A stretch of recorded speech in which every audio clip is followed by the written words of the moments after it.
un nouveau prophète vient, une nouvelle cité, celle de Madian.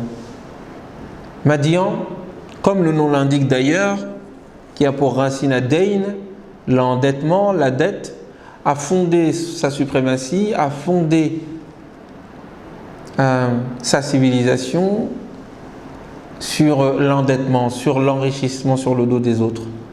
Ici, nous avons l'endettement qui anéantit et qui domine les peuples. Ici, nous avons Chouaïb qui vient représenter ces peuples et qui vient leur indiquer, au fond, la nécessité de la justice.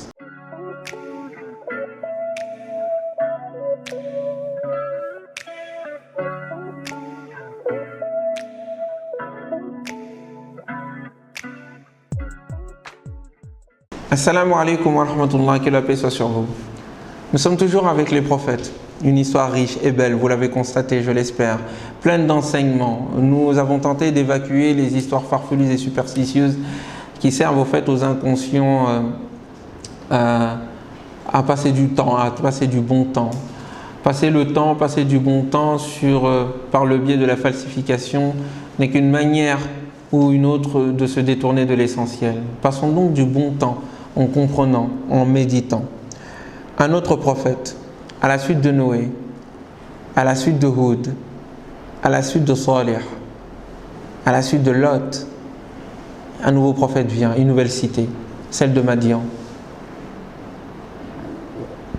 Et le peuple de Madian va avoir leur frère Chouaïb qui sera envoyé à eux.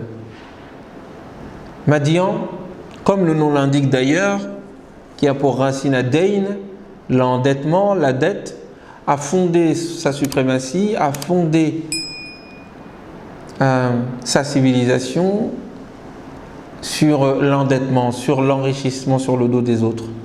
La spécificité de ce peuple-là était en fait le commerce, l'échange commercial.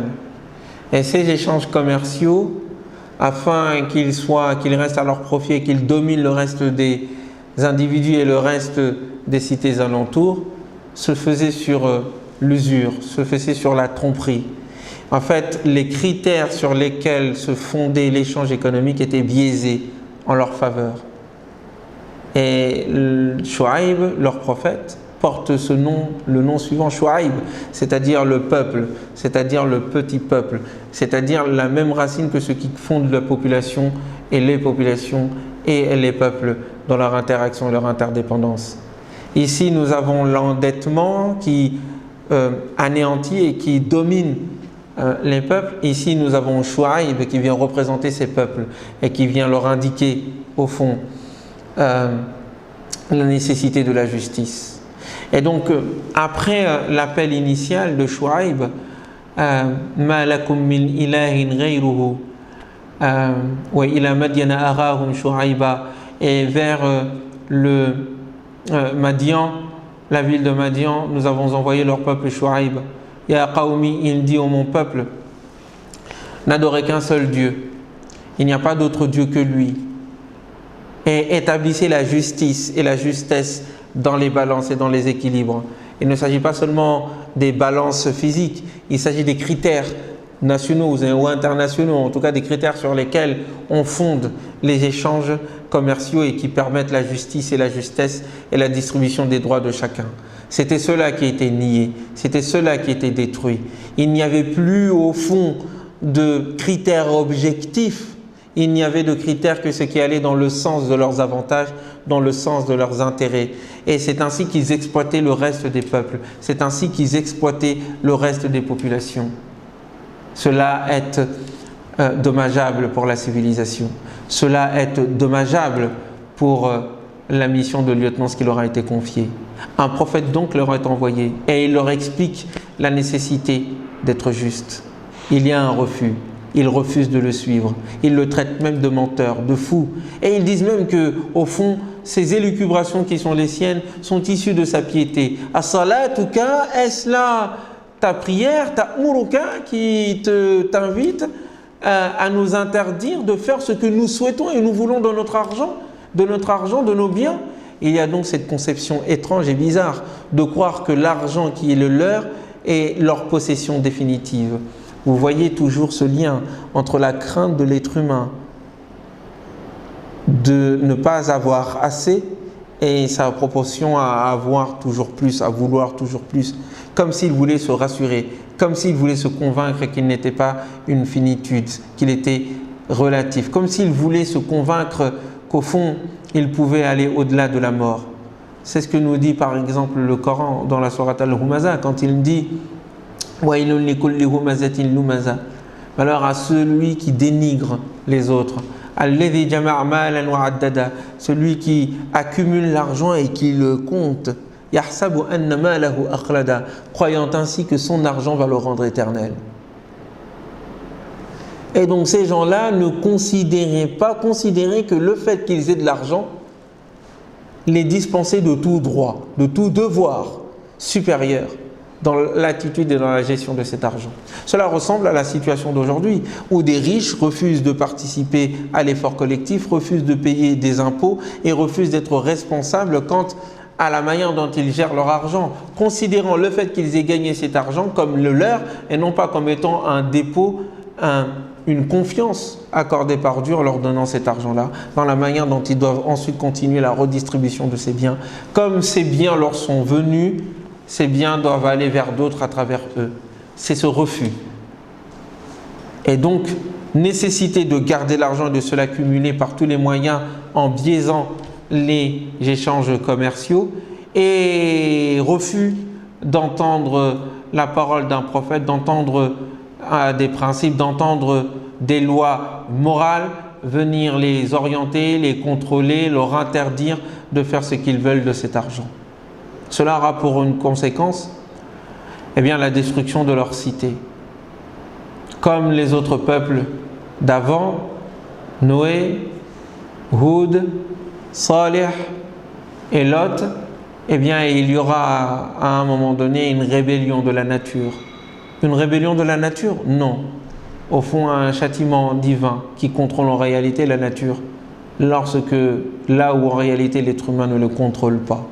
Les châtiments issus de la nature montrent à l'être humain que la soumission entre guillemets de la nature n'était qu'un don divin et que ce même divin qui leur fit don de cette nature et de sa soumission pouvait à un moment donné créer la rébellion de celle-ci contre eux vis-à-vis de leurs méfaits.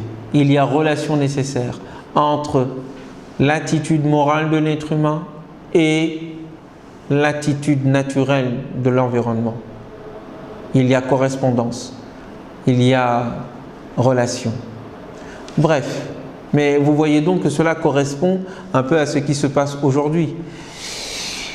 La pollution naturelle répond à la pollution spirituelle qui indique la présence d'un hubris, d'un orgueil, d'une conception de l'économie et des finances qui veut que ceux qui possèdent ont le droit de faire tout ce qu'ils veulent et d'être au-dessus de tous les autres. Et donc de ne pas être responsable quant aux conséquences qui vont au-delà de leur personne, qui s'abattent sur l'ensemble de l'humanité dans son environnement naturel, l'ensemble de l'humanité dans son environnement spirituel. Cela commence par l'idée que l'argent qui nous appartient réellement et qu'il n'est pas un prêt de Dieu pour nous. C'est une conception, c'est une vision. Alors le châtiment qui tombera sur eux sera un nuage.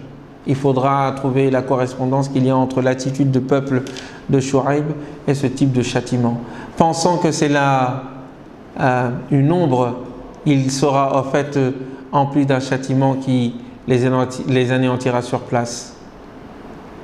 Chaleur intense, foudre, en tous les cas ils seront paralysés et tués, en tout cas anéantis. Pour quelle raison? En raison de leurs méfaits. Par miséricorde? Oui, car le fait de laisser perdurer l'injustice provoque la destruction d'autres vies. Il faut sauver donc la création et les autres vies de la part du méfait et des méfaits de ceux qui refusèrent d'écouter les prophètes. Voyez-vous, il y a donc nécessité de comprendre, et c'est ce que nous allons faire dans le prochain épisode de notre échange et de notre conversation, nécessité de comprendre les relations qu'il y a entre l'attitude morale de ces cités et le type de châtiment qui leur aura été envoyé. Le projet des prophètes, après avoir indiqué le message initial, le principe initial de n'adorer qu'un Dieu, et le projet donc de ces prophètes dans la réforme de la société qu'ils proposent. Chacun à sa manière. Le peuple de Shuaïb, c'était sur le plan de l'économie, en raison de la nature de l'injustice proférée par son peuple. Le peuple de Lot était dans la conformité de la sexualité, du désir sexuel à la volonté divine de continuité de la création. Et donc son projet allait dans ce sens-là, en réaction et surtout par rapport à la réforme de l'attitude et de la décision, au fond, de la démographie, de la manière dont on gère la descendance de ce peuple-là. Le peuple de Thamoud, nous pouvons faire la même chose. Il en va aussi pour le peuple de Had et enfin du peuple de Noé.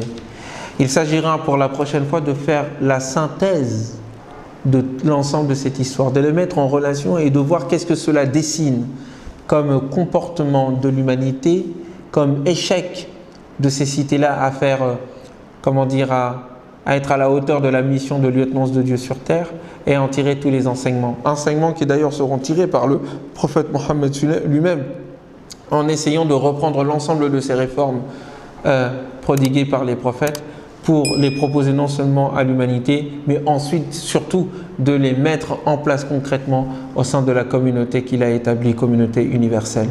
Il s'agit de comprendre cet enseignement-là spirituel pour l'ensemble de l'humanité, civilisationnel pour l'ensemble de l'humanité, donc comprendre l'essence et d'agir en conséquence.